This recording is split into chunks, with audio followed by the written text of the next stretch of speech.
حسینیت یزیدیت اہل بیت کے قاتلوں پہ لعنت اور محمد و آل محمد صلوات.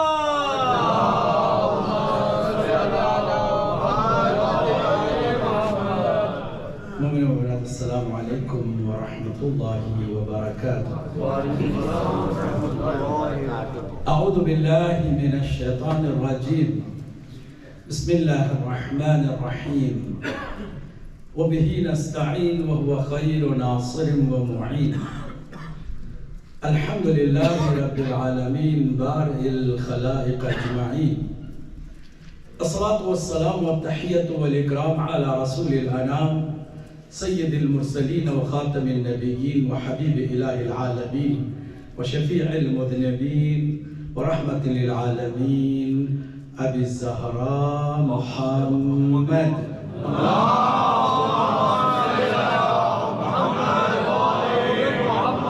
اہل بیتہ الطیبین الطاہرین المعصومین المغضوبین المنتجبین المکرمین الذین اذهب اللہ عنہم الرجس وطہرہم تطہیرا.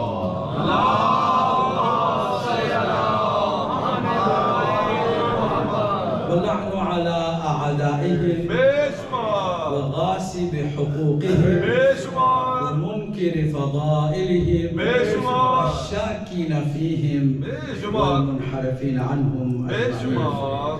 أما بعد قال الله الحكيم في كتابه الكريم بسم الله الرحمن الرحيم.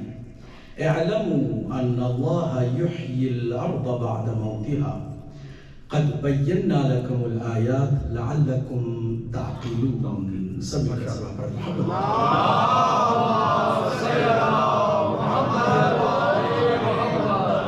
جس کے دل میں بھی اس وقت مودت کی مسرت پیدا ہو رہی ہے اور چہرے پر مسکراہٹ بھی آ رہی ہے وہ ایک جاندار سبا پڑھ دے.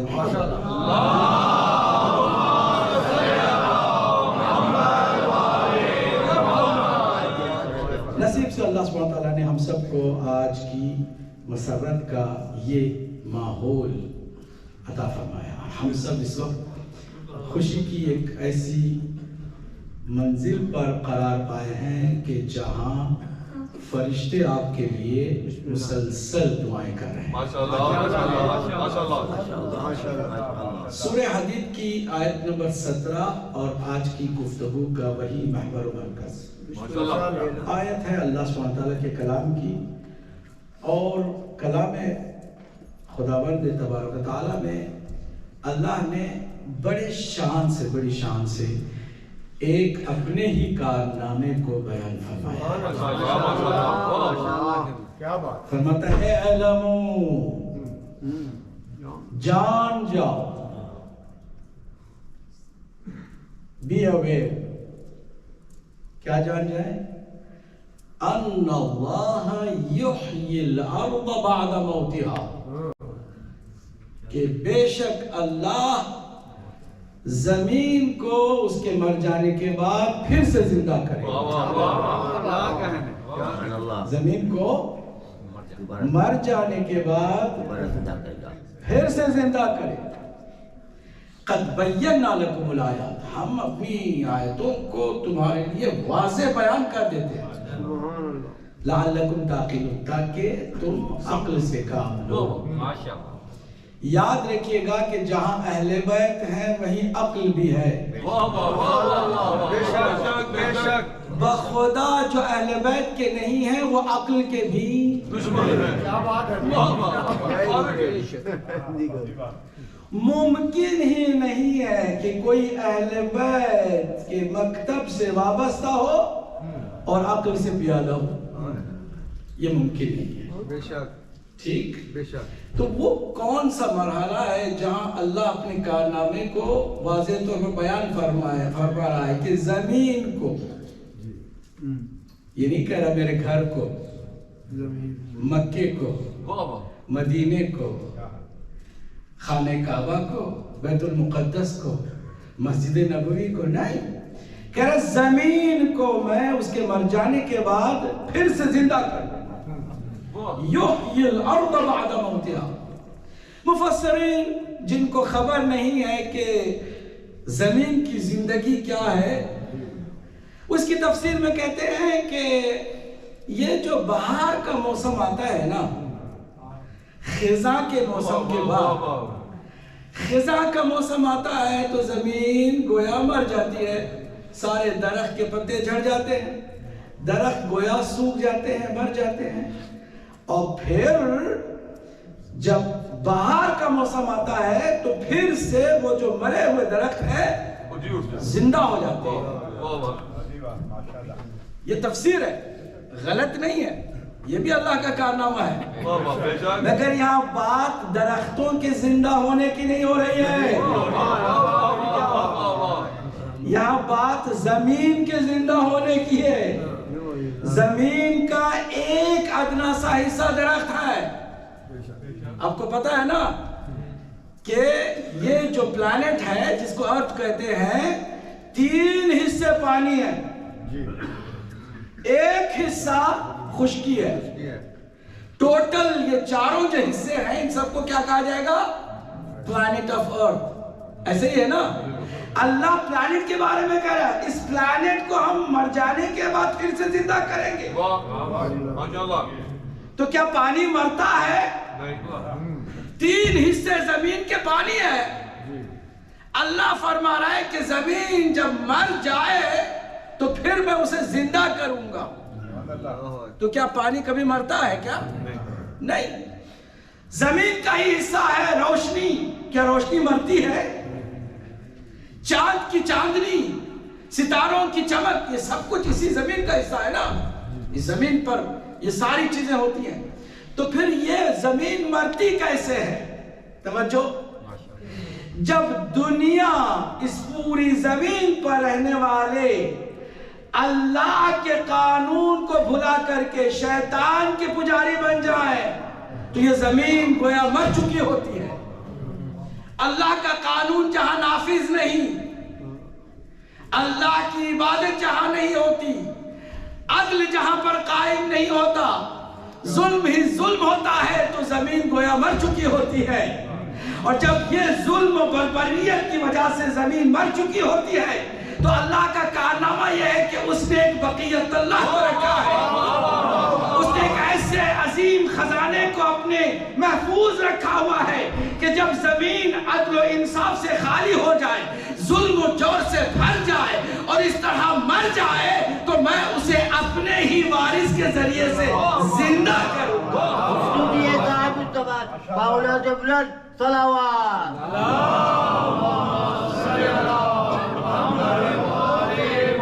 اور آج کی شب کیا ہے؟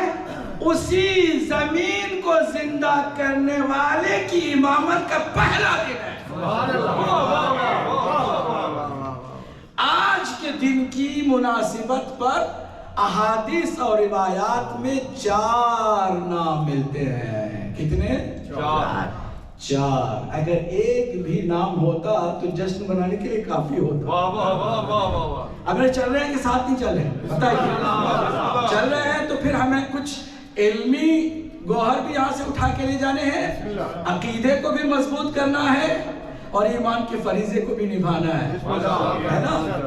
تو پھر اس طرف توجہ دیجیے گا، اس رات کی اس کیفیت کو جسے ہم جشن کہتے ہیں، جشن منانے کے لیے بیٹھے ہوئے ہیں، جان جائیں کہ اس کے کتنے نام ہیں؟ 4 کہیے؟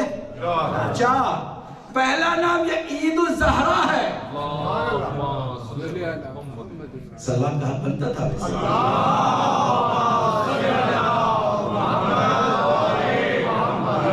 چیزوں کے بنتے ہوئے چیزوں کو بتایا تو یہ سلوات بھی یہاں بنتی تھی، ہے نا؟ تو پوری توجہ سے اسے عید الزہرا کہا گیا۔ کیوں عید الزہرا کہا گیا؟ جناب زہرا کی ولادت کی شب ہے نا۔ عید الزہرا پھر کیسے ہے؟ یہ 20 جماعت ثانی تو نہیں ہے، یہ 9 ربیع الاول ہے۔ زہرا کی عید کیسے؟ پوری توجہ، اگر یہ جو دن ہے وہ نہ ہوتا تو بی بی کے کسی بھی زخم کا مرہم نہ ہوتا، بی بی کے کسی ایک غم کا بھی ازالہ نہ ہوتا۔ کائنات کی سب سے زیادہ دکھی خاتون سیدۃ النساء العالمین ہے. اللہ نے اس دن کو اس بی بی کے لیے عید کا دن اس لیے قرار دیا کہ فرمایا کہ جتنے ظالم ہوں گے، جتنے جابر ہوں گے، جتنے غاصب ہوں گے، جتنے بھی تمہارے دشمن ہوں گے، ان سب کی پوری تاریخ کے مقابل میں ہم ایک دن ایسا دیتے ہیں کہ جس دن کے تصور ہی سے تم خوش ہو جاؤ. اور وہ دن کیا ہے کہ ہم اس کائنات کو نجات دلانے والے، اس عدل و انصاف کی حکومت کو قائم کرنے والے، اس زمین کو زندہ کرنے والے کو آپ ہی کے صلب سے پیدا کریں گے، اور وہ آپ ہی کا فرزند ہوگا جو خالی اپنے زمانے کے ظالموں کا ہی بیڑا غرق نہیں کرے گا، بلکہ ہر غاصب اور ظالم آدم علیہ السلام سے لے کر قیامت تک کے لیے جو بھی ہوگا اس سب کو رسوا کرے گا، وہ آپ کا فرزند ہوگا. اور اس کی امامت کا پہلا دن ہے تو یہ عید زہرا کہلاتا. مشروطیے محمد و آل محمد بلندتر صلوات.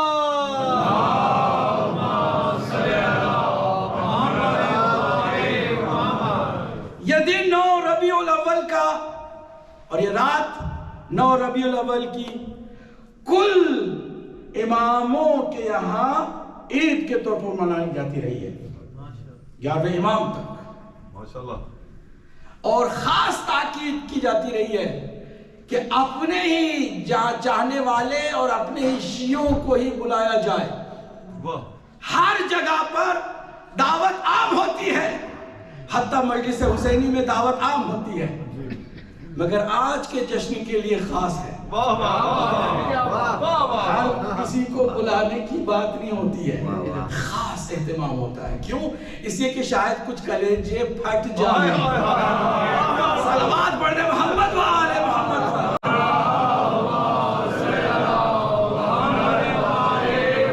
میں صرف آپ سے توجہ چاہوں گا اور کچھ نہیں. اگر توجہ بھی نہیں دیں گے تو آپ کنجوس کہلائیں گے. میں نہیں چاہوں گا کہ آپ کنجوسی کریں. چلے میرے ساتھ. دوسرا نام آج کے عید کا عید شجاع ہے. شجاع بھائی بیٹھے ہیں، ان کے لیے بھی عید ہے مگر ان کی خاص نہیں ہے.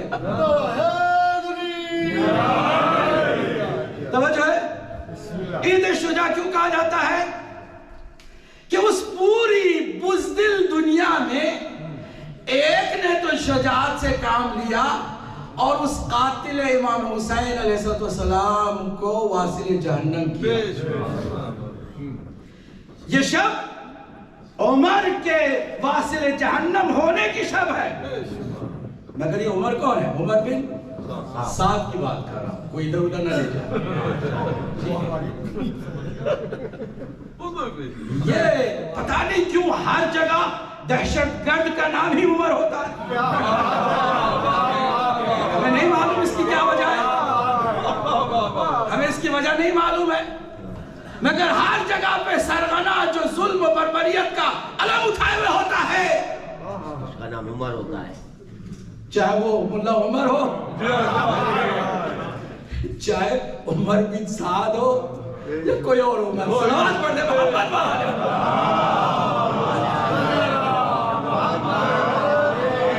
چلے نا میرے ساتھ. اگر آج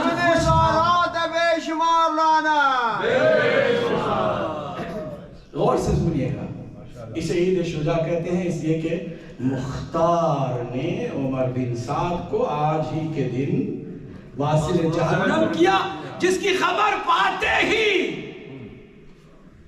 غم گساران کربلا نے خوشی محسوس کی. اس لیے ہمیں بھی حق ہے 2 مہینے 8 دن کے بعد خوشی محسوس کریں. کل ایمان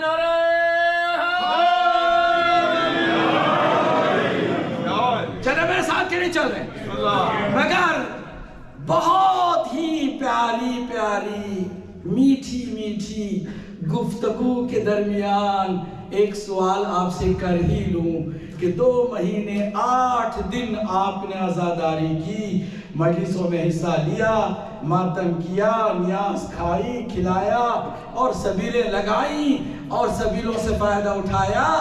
آخر اب اس وقت آپ اپنا بھی جائزہ لے لیں کہ اس وقت آپ کھڑے کہاں ہیں، کیونکہ ہر دور میں عزاداری کے بعد عزاداروں کا یہ حق ہے کہ اپنا جائزہ لے کہ اتنی ساری حسین کی مجلسوں میں گئے، اب ہم دوبارہ حسینی ہوئے بھی ہیں یا کسی نہ کسی یزید کا ساتھ دے رہے ہیں۔ چاہے کوئی پارٹی کا لیڈر بن کر آپ کو مدد کے لیے بلائے اور آپ جا کر سیاست کے رنگ میں رنگ جائیں اور کسی ایک یزیدی کی سپورٹ کر ڈالیں، سپورٹ میں ایک معمولی جملہ آپ کی زبان سے نکل جائے، تو آپ نے مجلسوں سے کوئی فائدہ نہیں اٹھایا۔ مجلسیں آپ کو حر بناتی ہیں، مجلسیں آپ کو حبیب ابن مظاہر بناتی ہیں، مجلسیں آپ کو مسلم ابن اوسجہ بناتی ہیں، مجلسیں آپ کو ہر زمانے سے ٹکرانے کی جرأت و حوصلہ عطا کرتی ہیں۔ اور اگر آپ نے 2 مہینے 8 دن کے بعد اپنے اندر دیکھا کہ کوئی خاص تبدیلی نہیں آئی ہے، میں کسی کی توہین نہیں کرتا، نہ کچھ کرنے کا حق ہے، نہ ہر کوئی اپنا جائزہ تو لے سکتا ہے نا۔ شیخ سعدی کا شعر ہے، ابھی میں شاہ صاحب کو سنا رہا، سعدی نے شعر کہا ہے، فارسی میں ہے، وہ آپ جانتے ہیں، سمجھ لیتے ہیں، ماشاءاللہ کوئی اتنی الحمدللہ اس ممبر سے آپ لوگوں نے اتنا سنا ہے کہ سنتے سنتے اس قدر آپ عالم ہو گئے ہیں کہ بڑے بڑے علماء جب کلام کرتے ہیں ایک ذرا جگہ پر، ذری جگہ، چھوٹی جگہ پہ بھی مسٹیک کر جاتے تو آپ پکڑ لیتے ہیں، کیونکہ آپ نے مجلسوں سے ہی سیکھا ہے نا۔ سعدی کہتے ہیں کہ خر عیسیٰ اگر بے مکہ رود چون بیایت ہنوز خربش، حضرت عیسیٰ کے ساتھ حضرت عیسیٰ کا خچر بھی گیا تھا حج کرنے کے لیے، حج ختم ہوا، واپس آئے تو خر ہی رہا، حاجی نہیں بن سکا۔ ہماری حالت ایسی نہیں ہونی چاہیے نا، ہمارے اندر تبدیلی آنی چاہیے۔ تو پھر خوشی بھی وہی منائے کہ جس نے غم کا حق ادا کیا ہو۔ اگر غم کا حق ادا ہو گیا ہے تو پھر آپ کو خوشی 1 لمحہ 2 لمحہ نہیں، زندگی بھر میسر ہو۔ سبحان اللہ، ٹھیک ہے۔ تو یہ عید شجاع بھی ہے، 2 نام ہو گئے، میں بیچ میں میرے بریکٹ میں میری بات کہہ دی، اب زیادہ سیریس نہ لیں، واپس آ جائیں، تھوڑا سا آج محفل کو ہم مقدر نہ کریں۔ چل رہے ہیں میرے ساتھ کہ نہیں چل رہے بتائیے۔ تیسرا نام آج کی شب کو عید غدیر ثانی بھی کہا، غدیر ثانی، دی سیکنڈ عید غدیر۔ کیوں؟ کیونکہ پہلی عید غدیر وہاں پر بھی ولایت کا اعلان ہوا تھا، وہ ولایت اول کی تھی، یہ ولایت آخر کی ہے۔ اول و آخر کی ولایت کے اعلان پر خوشی منائی جا رہی ہے، درمیان میں پورے 10 کے 10 امام ولی حق ہے، برحق ہے، اور ذرا برابر بھی کسی کو شک نہیں کرنا چاہیے، پورے 12 اماموں کی امامت کو مانیں گے تو شیعہ ہے، بے شک ہے نا، مگر ان کی امامت کا جشن آپ نہیں مناتے، صرف مولا علی کی پھر امام مہدی کی۔ کیوں؟ اس لیے کہ دونوں ہی کا اثر پوری کائنات پر ہوا ہے، پوری کائنات پر دونوں کا۔ ایک کی مولائیت اتنی وسیع کہ آپ کو دشمن بھی کہتے ہیں مولا کائنات، سبحان اللہ، سبحان اللہ۔ اور پھر آخری ولی خدا کی بھی ولایت کا دائرہ اتنا وسیع کہ آپ کو ولی اللہ الاعظم کہا گیا۔ کل ایمان، کل قرآن، حق دا امام، نعرہ حیدری، ظہور امام زمان بلند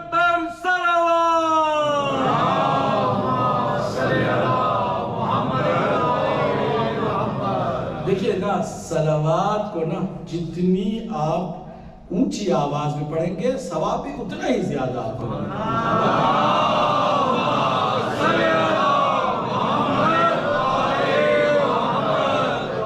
اور ایک لطیف بات آپ کو بتاتے ہیں، ہم پر بعض دشمن، پرانے زمانے میں کوئی میڈیا نہیں تھا تو چپکے سے اپنی محفلوں میں الزام شیعوں پہ لگا دیتے تھے کہ پتہ ہے ان کا کعبہ بھی الگ ہے، وہ حج پہ نہیں جاتے، کربلا کی طرف جاتے ہیں، کربلا کو کعبہ سمجھتے ہیں۔ حقیقت ان کو معلوم تھی مگر پھر بھی چھپاتے ہیں۔ جتنا تعلق شیعوں کا کعبے سے ہے کسی اور کا نہیں ہے۔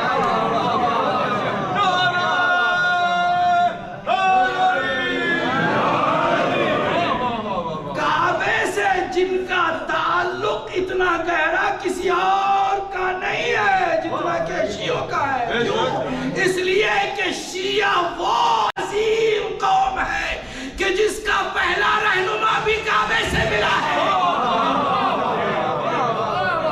اور جس کا آخر بھی آئے گا تو کعبے ہی سے آئے گا۔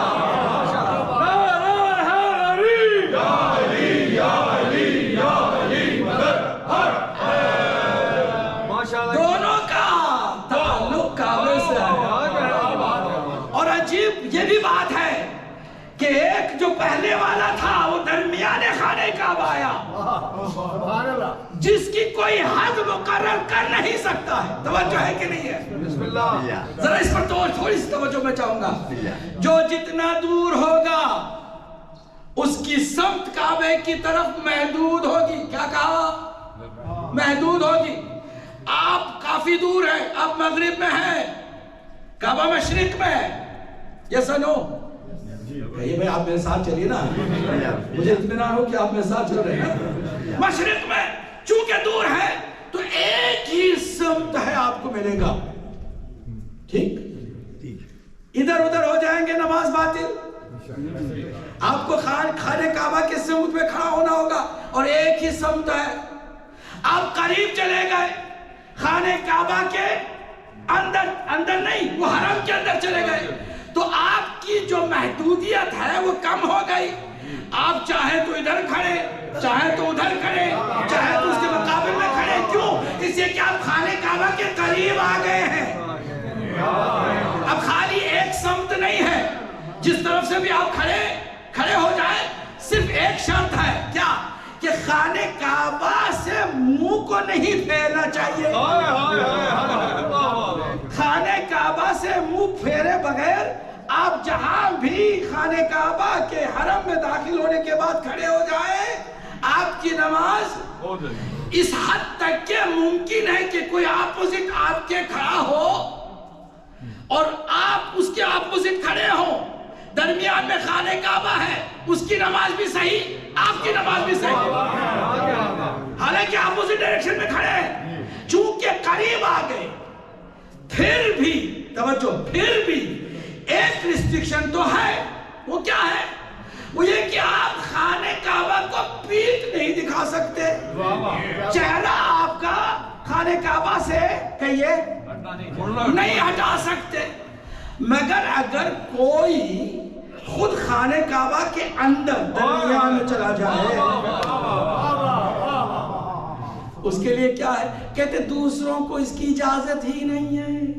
کہتے وہ بھی ہمیں معلوم ہے، اللہ نے پہرے بٹھائے ہوئے ہیں، اس نے صرف ایک ہی کو مولود کعبہ بنایا ہے۔ اب جو درمیان میں آیا ہے اس کی کوئی حد ہے؟ وہ پیٹ کس کو دکھائے گا؟ جہاں بھی کھڑا ہو جائے گا فرزند کعبہ ہوگا، وہ ہمارا پہلا امام ہے۔ اور جس دیوار کو اللہ نے اس عظیم مولود کعبہ کے لیے در میں تبدیل کیا تھا، بارواں بھی اسی جگہ کو ٹیک لگا کے کھڑا ہوگا۔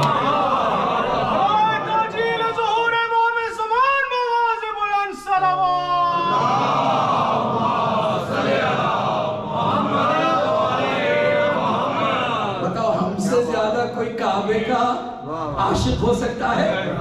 ہم سے کوئی زیادہ کعبے کا قدردان ہو سکتا ہے؟ خالی وہی نہیں، خانہ کعبہ ایسی جگہ ہے جہاں پر ایک حجر الاسود بھی ہے جس کو بڑھ چڑھ کے لوگ چومتے ہیں اور کوشش کرتے ہیں دوسروں کو دھکا لگ جائے، ان کے ہونٹوں کو حجر الاسود کا بوسہ مل جائے۔ پتھر چومنے کے لیے اتنے بے چین ہیں۔ انصاف سے بتاؤ، یہ بات ہمارے چھٹے امام نے عجیب غریب انداز میں بتائی تھی جب ابو حنیفہ آئے، کہا کہ یہ جو میرے ہاتھ میں عصا ہے جانتے ہو کون سا عصا ہے، کیسا عصا ہے؟ کہا ایک لکڑی کا ٹکڑا ہے، اور کیا؟ کہ یہ عصا رسول اللہ کا عصا ہے۔ اللہم صلی امام ابو حنیفہ نے چھلانگ لگائی اور لکڑی کو چومنا شروع کر دیا کہ یہ رسول اللہ کا عصا ہے، اس کو رسول اللہ سے نسبت ہے۔ میرے مولا نے چونکہ استاد بھی تھے، کان پکڑ کے اٹھایا، نسبت لکڑی کو ہو گئی تو چومتے جا رہے ہو، اس رگ ان رگوں میں اسی رسول کا خون دوڑ رہا ہے۔ اس کے مقابل میں امامت کی دکان کھول کے بیٹھ گئے ہو، اس کے مقابل میں اس سے زیادہ اور کیا رسوائی ہو سکتی تھی؟ تو وہ جو حجر الاسود ہے اس کو بھی چومنے کے لیے دو بے چین ہیں، یہاں تک کہ حضرت عمر نے خود نقل کیا۔ حضرت عمر کہتے ہیں کہ میں نے چومتے ہوئے کہا کہ مجھے پتا ہے تو پتھر ہے، نہ تو مجھے فائدہ دے سکتا ہے نہ نقصان دے سکتا ہے، مگر چونکہ رسول اللہ نے چوما تھا، حکم دیا تھا چومو، تو اس لیے میں چوم رہا ہوں۔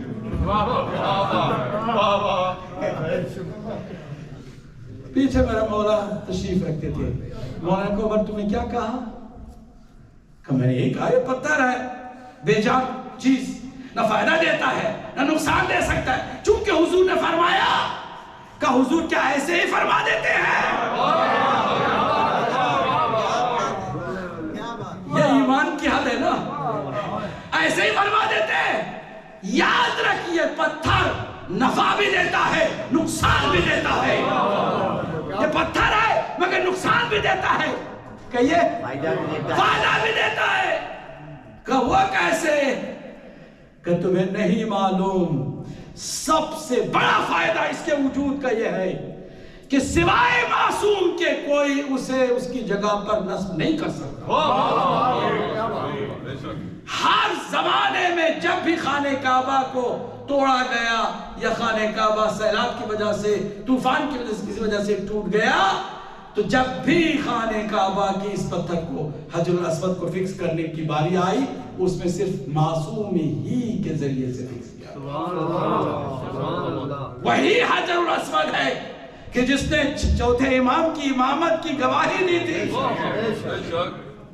وہی حجر الاسود ہے کہ ہر زمانے کے امام کی امامت کی وہ گواہی دے گا، اور امام زمانہ کی بھی گواہی دینے والا ہے۔ جو ولایت کا گواہ ہو،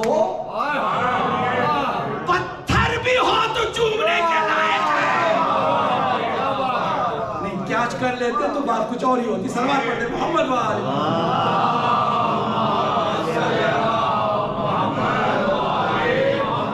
جملہ ہم نے کہہ دیا، مجھے لگتا ہے کہ بعض لوگوں کے لیے ضائع ہی ہوا، مگر میں دہرا دیتا ہوں۔ میں نے کیا عرض کیا؟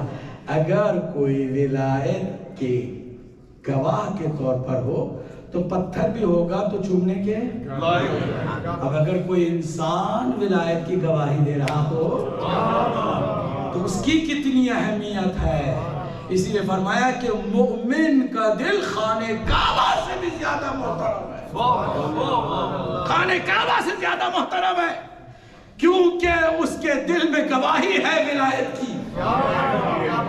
ولایت کی گواہی پتھر دے دیتا ہے تو اسے چوما جاتا ہے، اور یہ مومن جو گواہی دے کر بیٹھتا ہے اور ہمیشہ گواہ ہے مولا کائنات اور باقی تمام اماموں کی ولایت کی، تو اس کی کتنی اہمیت، کتنی عزت، کتنا مقام ہوگا۔ اسی لیے ہم مومن کے احترام کے بارے میں اچھی طرح سے سمجھ لیں، کسی کی توہین اور تذییق نہ کریں۔ ساتھ ساتھ ہم گفتگو کر رہے ہیں، اگر ہمارے درمیان ہی بات رہے تو چونکہ خوشی کا ماحول ہے، تیار ہے کچھ؟ جوک بنایا کسی نے، حقیقت نہیں ہے مگر جوک میں بہت کچھ ہے۔ ایک بیچارہ مسکین سا شیعہ کسی کے کام کرتا تھا، وہ تھا بڑا کٹر ناصری، ہر دن اس کو پریشان کرتا۔ یہ بیچارہ غریب مسکین اس کے تانے بھی سنتا اور اس کی باتوں کو بھی سہ لیتا، ہر دن کوئی نہ کوئی بات۔ ایک دن بلا کے اس کو رسوا کرنے کے لیے کہتا ہے کہ ادھر آؤ بیٹھو، بٹھایا، کہتا میں نے رات کو عجیب خواب دیکھا ہے۔ کیا دیکھا ہے؟ خواب روز محشر ہے، روز محشر۔ خلیفہ اول نے کہا جتنے میرے چاہنے والے آئیں جنت میں داخل ہوتے، جو ہر جگہ سے لوگ کھچ کے آئے، اندر چلے گئے۔ خلیفہ دوم آئے، جتنے میرے چاہنے والے، میرے عاشق، میرے فیلوار ہیں وہ آ جائیں، وہ بھی چلے گئے۔ خلیفہ سوم آئے، چاہنے والوں آ جاؤ، میری پوری دنیا سے اکٹھا ہو جاؤ، ہمیں جنت میں جانا سکتا۔ چوتھے خلیفہ بھی جن کو آپ امام مانتے ہیں وہ آپ لوگوں کے ساتھ آئے تو فرشتوں نے وہاں باہر بورڈ لگا دیا ہاؤس فل، جنت میں کوئی جگہ نہیں ہے۔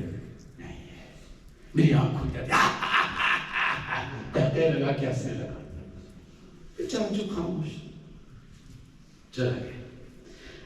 دوسرے دن آیا، کہتا ہے حضور بالکل آپ نے جو خواب دیکھا میں نے بھی دیکھا۔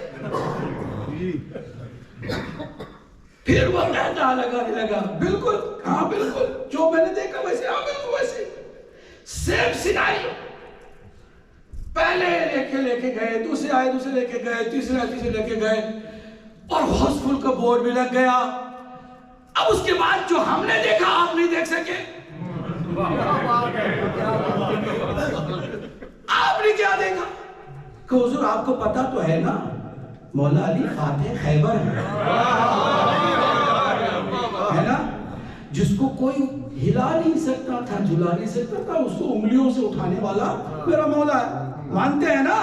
کہتا ہاں، تو کہ وہ ہوا یہ کہ ہم نے کہا مولا یہ کیا ہوا؟ ہم سے تو وعدہ کیا تھا کہ جنت صرف آپ کی ہے، کہ گھبراؤ نہیں، جنت صرف آپ کی ہے۔ پھر آپ کیا کریں گے؟ کچھ نہیں، خیبر کی طرح جہاں جنت کو اٹھایا جہنم میں جھونک دیا، واپس فکس کر کے کہا آؤ کوئی اور نہیں ہے سوائے علی والا۔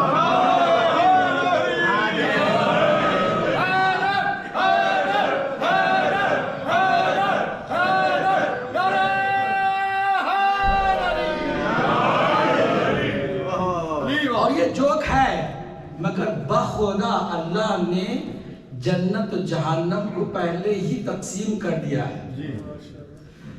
حساب ہوگا، جی ہاں ہوگا، میزان ہے، جی ہاں ہے، پل صراط ہے، ہاں ہے، اعمال کا جائزہ دیا جائے گا، جی ہاں، مگر الٹیمیٹلی فیصلہ پہلے ہی سنا دیا گیا ہے کہ دشمن علی کے لیے جنت حرام ہے، محب علی کے لیے جہنم حرام ہے۔ یا علی ہم تیرے ہیں، یا علی ہم تیرے ہیں، جہنم کے لیے دوسرے بھی تیرے ہیں۔ علی علی کہہ رہا ڈر کے نہیں رہ رہا، درویش شادی شاد نعرہ حیدر علی۔ چوتھا نام آج کیا، تین نام ہم نے بتا دیے، دیکھیں آپ بھول سکتے ہیں، ہم نہیں بھولیں گے، کوشش کریں گے کہ آپ کے ساتھ چلتے رہیں۔ پہلا نام عید زہرا، کیوں بتا دیا۔ دوسرا نام عید کیوں بتا دیا۔ تیسرا نام غدیر ثانی، کس لیے کیوں بتا دیا۔ چوتھا نام ہے عید اللہ الاصغر. عید غدیر کو نام دیا گیا تھا عید اللہ الاکبر اور یہ عید اللہ الاصغر. کیوں؟ اس لیے کہ یہی وہ دن ہے کہ جس دن سے وہ عظیم حکومت کی بنیاد رکھی گئی ہے کہ جس کی آرزو آدم علیہ السلام سے لے کے تمام انبیاء کو تھی، تمام صلحاء کو تھی، تمام اولیاء کو تھی، تمام شہداء کو ہے، تمام مومنین کو ہے، تمام اہل ایمان اور اہل تقوی کو ہے. سب کو آرزو ہے. کیا ہو آرزو کی؟ کیا ہے کہ اللہ کی زمین پر صرف اللہ کی حکومت ہو، اللہ کا قانون چلے، کسی کی وہاں پر منمانی نہ ہو اور وہاں عدل و انصاف کی ایسی حکومت قائم ہو کہ جہاں ذرہ برابر بھی کسی پر ظلم نہ ہو. ذرا دیکھیے عزائم کو. مولا کائنات سے کسی نے کہا تھوڑا سا آپ صبر کر لے، یہ لوگ جو باغی ہیں، بہت زیادہ شرارتی ہیں، ان کو بعد میں نپٹ لیجئے گا، حکومت آپ کے ہاتھ میں بہت مشکل سے ملی ہے، آ گئی ہے چوتھے مرحلے پر، تو آپ اس کو پہلے اسٹیبلش ہونے لے دیجئے، سنبھلنے دیجئے، اور ایک اچھی طرح سے جب اسٹیبلش ہو جائے، توجہ ہو جائے، تو پھر آپ جو بھی فاسق، شریر اور برا انسان ہے اس کو بعد میں ہٹا دیجئے گا. ابھی فی الحال آپ کی حکومت خود مضبوط نہیں ہوئی ہے. تو میرے مولا نے فرمایا کہ اگر علی ایک لمحے کے لیے بھی حاکم ہے تو عادل بھی ہے. ایک لمحے کے لیے بھی ہے تو ممکن نہیں ہے کہ علی حکومت ہاتھ میں رکھتے ہوئے ایک لمحہ ایسا گزر جائے جس میں کسی ظلم کو علی نے برداشت کر لیا ہو. اللہ اکبر.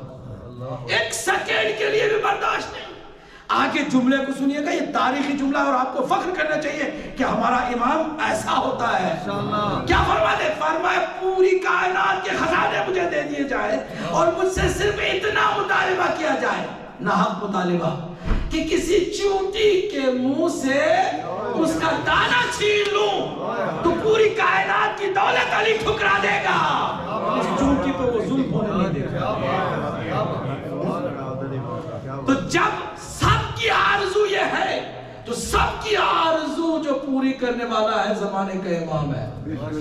تو اللہ کو اپنے ہی قانون کے نافذ ہونے کا ایک زبردست انتظام کرنا تھا، وہ کر رہا ہے اور اس کی ابتدا ہے. تو کیا وہ اس کے لیے عید نہیں ہے؟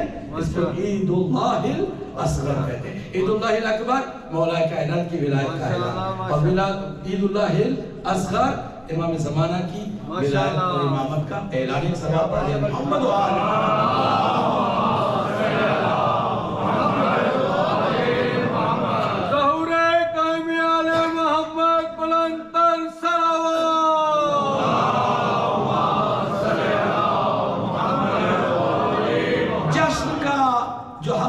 کوشش کی ہم نے کہ وعدہ ہو جائے. آخر میں ایک سوال ہے. سوال کیا ہے؟ 12 اماموں میں 11 اماموں کی امامت کا دور چلا گیا اور اس زمانے کے شیعہ بھی تھے، کچھ کم کچھ زیادہ، کچھ جگہوں پہ کمزور، کچھ جگہوں پہ تھوڑے سے مضبوط اور شہزور، مگر ان کا دور ختم ہو گیا. ہم جس امام کی امت کہلاتے ہیں وہ ابھی موجود ہے، زندہ ہے. ٹھیک؟ امام مولا کائنات نے اپنے شیعوں کا میری بات سنو، دشمنوں کی باتوں میں نہیں آؤ. اکثر مولا علی کی بات سن نہ سکے. وہ ایسا کہ نہیں ہوا؟ جی. یہاں تک کہ فرمایا کہ دیکھو یہ قرآن جو نظر پہ اٹھایا جا رہا ہے یہ دھوکہ ہے. جو علی کے مقابل میں آ جائے وہ قرآن نہیں ہو سکتا ہے. کیا بات؟ قرآن علی کے مقابل نہیں آ سکتا کیونکہ میں قلب قرآن ہوں، میں روح قرآن ہوں، جان قرآن ہوں. بات سنو مگر نہیں سنو. مولا علی کے لشکر والے ہی کھڑے ہو گئے. کس کے خلاف؟ مولا علی. امام حسن نے کہا بھائی میری بات سنو، میرے ساتھ چلو. میجارٹی نے نہیں سنی بات. ہوا ایسا کہ نہیں ہوا؟ کہیے ایسا نو ہوا ایسا. مولا حسین نے بلایا. ہمارے یہاں زیادہ تر ایک ہی خط کا ذکر ہوتا ہے کہ حبیب ابن مظہر کو بھیجا, انہوں نے جواب دیا, آپ وہ پہنچ گئے. جی ہاں, انہوں نے لبیک کہا تو ان کا ہم ذکر کرتے ہیں. مگر پتہ ہے کہ کتنے اور شیعہ تھے کہ جن کو امام حسین نے خط لکھا تھا مگر وہ نہیں آئے. بدبختی تھی نا. ہم بھی اسی ہیں, ہمارا جاب, ہماری تجارت کو رکھنا ایجاد ہو جائے گا, ڈسٹرب ہو جائیں گے.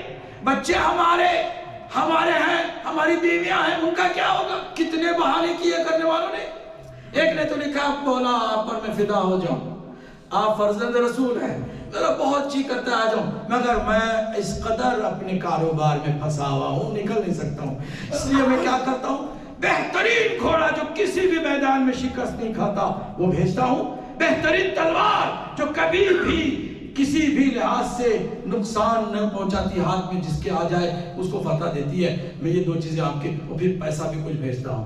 امام نے کہا تمہارے منہ پہ مارتے ہیں, نہ تمہارا وہ گھوڑا چاہیے, نہ تمہارا تلوار چاہیے, نہ تمہارے پیسے. میں نے تمہیں بلایا تھا, تم نہیں آئے, اب اتنی دور چلے جاؤ کہ میری آواز استغاثہ تمہارے کان پر جائے.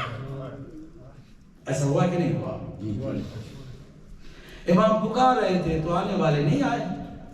بعد میں توبہ کر کے آئے, 2000 کا لشکر بھی ہو گیا, لشکر توابین بھی بن گیا, ان کو بھی کاٹ دیا گیا, اس کو کوئی سورہ فاتحہ بھی نہیں پڑھتا, حالانکہ بہت پشیمان ہو کر آئے تھے. توابین کا لشکر تھا مگر کسی کو نام بھی نہیں معلوم ان کے, کیونکہ جب آنا تھا تب نہیں آئے, بعد میں آئے تو کیا فائدہ.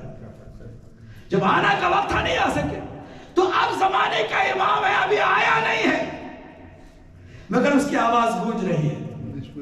اب کہ ہر نماز میں آپ اس کے لیے دعا کرتے ہیں, دعائے فرج, کہتے ہیں اللہم عجل ولیک الفرج, اے پروردگار ہمارے تیرے اپنے ولی کو جلد سے جلد بھیج. ہم اس کے لیے تیار, واقعی تیار ہیں, ہم اپنا سب کچھ دینے کے لیے تیار ہیں. اگر ہے تو شکر کریں اور ہر بار شکر کریں, اور اگر خدا نخواستہ بھی دنیا ہی کے لگے ہوئے ہیں, دنیا ہی کے بنے ہوئے ہیں, دنیا ہی سے ہمارا تعلق گہرا ہے, باقی ساری باتیں کہنے کی ہیں, کہتے جاتے ہیں, تو پھر فوراً کریں کہ آج پہلا دن ہے امام کی امامت کا, ہم عہد کرتے ہیں مولا ہم آئیں گے, آپ تو حسین کی طرح کو تنہا نہیں چھوڑیں گے, ہم آپ کے ساتھ ہوں گے, کچھ بھی ہو جائے قربان ہو جائیں گے, ہم آپ کے اوپر قربان ہوں گے, تیار ہو جائیں گے. یہ اگر ایمبیشن ہے, یہ آپ کا جذبہ ہے, تو آپ کی یہ عید آپ کو مبارک ہو. پروردگار ہم سب کو صحیح معنوں میں محب مہدی قرار دے, صحیح معنوں میں منتظر واقعی امام زمانہ قرار دے. پروردگارہ اس دور کے ہر ظالم سے ٹکرانے کی ہمیں ہمت عطا فرما. پروردگارہ امام زمانہ کے لشکر کے ہمیں قابل بنا, ہمیں اس کے لشکر کا حصہ قرار دے. اور جب امام آئیں تو ہم پر ناز کریں, ہماری اولاد کی تربیت پہ پروردگار ہماری مدد فرما, تاکہ ہم امام زمانہ کے سامنے کبھی بھی شرمندہ نہ ہوں. امام کے ظہور اور تاجر ظہور کے لیے 3 دفعہ صلوات پڑھ دیں. محمد و آل محمد.